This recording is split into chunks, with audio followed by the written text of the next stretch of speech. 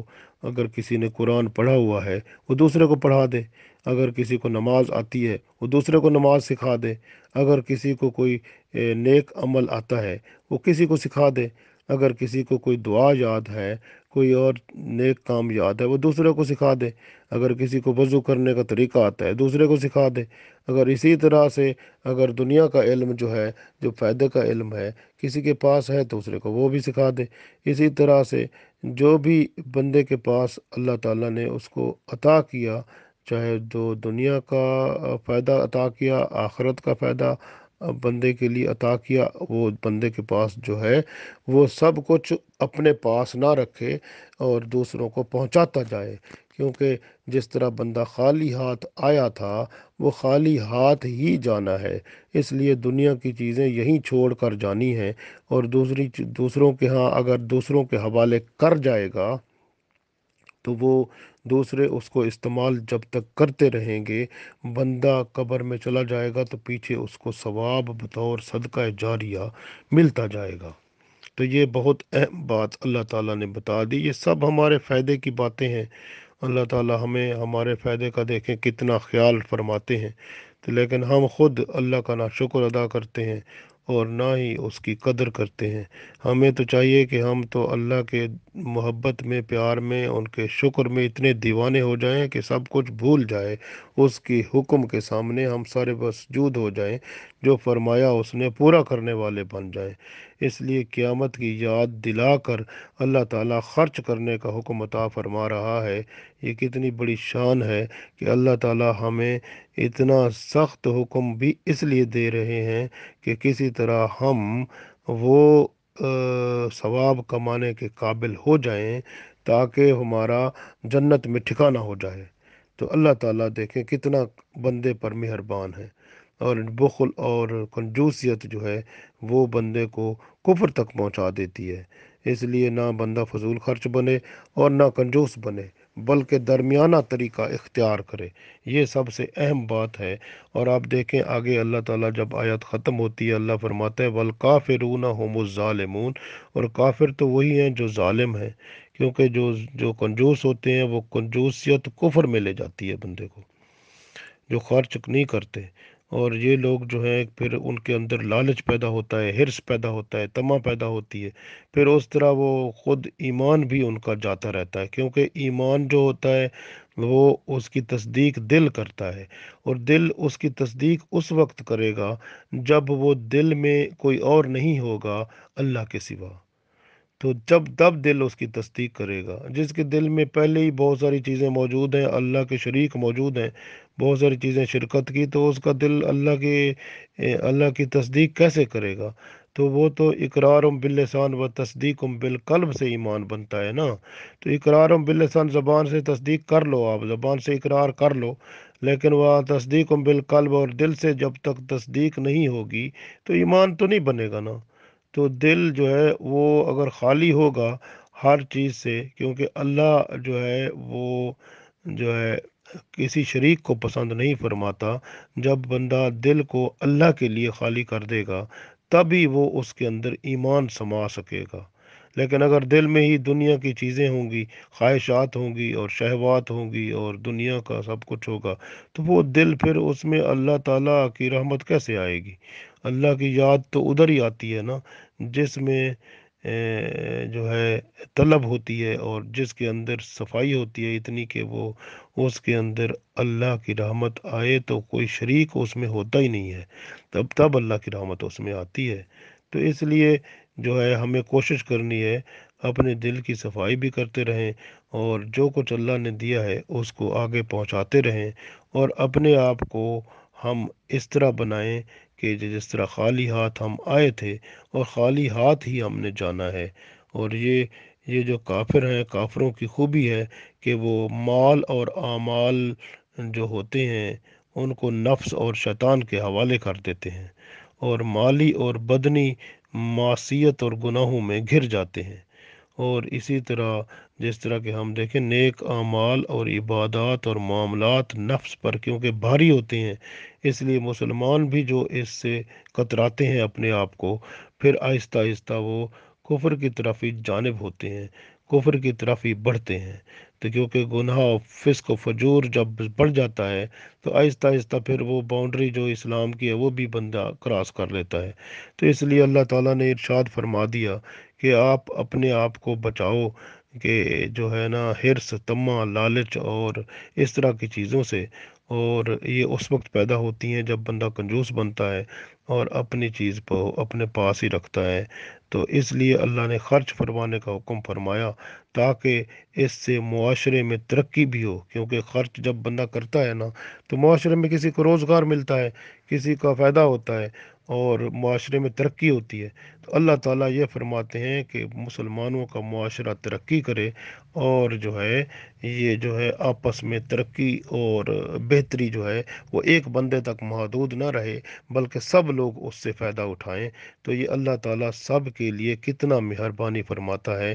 ہمیں اللہ تعالیٰ کو شکر گزار ہونا چاہیے، اور اسی سے توبہ استغفار بھی کرنا چاہیے، اور اسی کے حکم کے مطابق جو کچھ اللہ نے ہمیں عطا فرمایا، چاہے وہ پیسہ ہے، دولت ہے، یا علم ہے، یا ہنر ہے، یا جو بھی اللہ تعالیٰ کی طرف سے ہم پر رحمت ہوئی، برکت ہوئی، عطا ہوا، اس کو ہمیں دوسروں تک پہنچانا چاہیے اور خرچ کرنا چاہیے، اور اللہ کی دعا بھی، اللہ کے ہاں دعا بھی کرتے رہنا چاہیے، تاکہ اگر ہم سے کوئی کمی کوتاہی ہوئی اللہ تعالیٰ ہمیں معاف بھی فرماتا رہے، اور اللہ تعالیٰ ہمیں آخرت میں ہمارے مال کو، ہمارے ہر چیز کو ذخیرہ فرما دے، اور اللہ تعالیٰ سے دعا کرتے رہیں کہ اللہ تعالیٰ ہمیں اس کا اجر آخرت میں عطا فرمائے۔ اللہ تعالیٰ سے دعا ہے کہ ہمارا جو بھی ہم نے کمایا، جو اللہ کے حضور ہم نے خرچ کیا اور جو خرچ کرتے رہتے ہیں، اس میں ہم سے کمی بیشی ہو تو اللہ تعالیٰ ہمیں اپنی رحمت سے اپنے دین کی طرف مکمل طور پر چلا کر شریعت کے مطابق عمل کرا کے اس دنیا میں بھی کامیاب فرمائے، اور آخرت میں بھی اللہ تعالیٰ ہم سب کو کامیاب فرمائے، آمین۔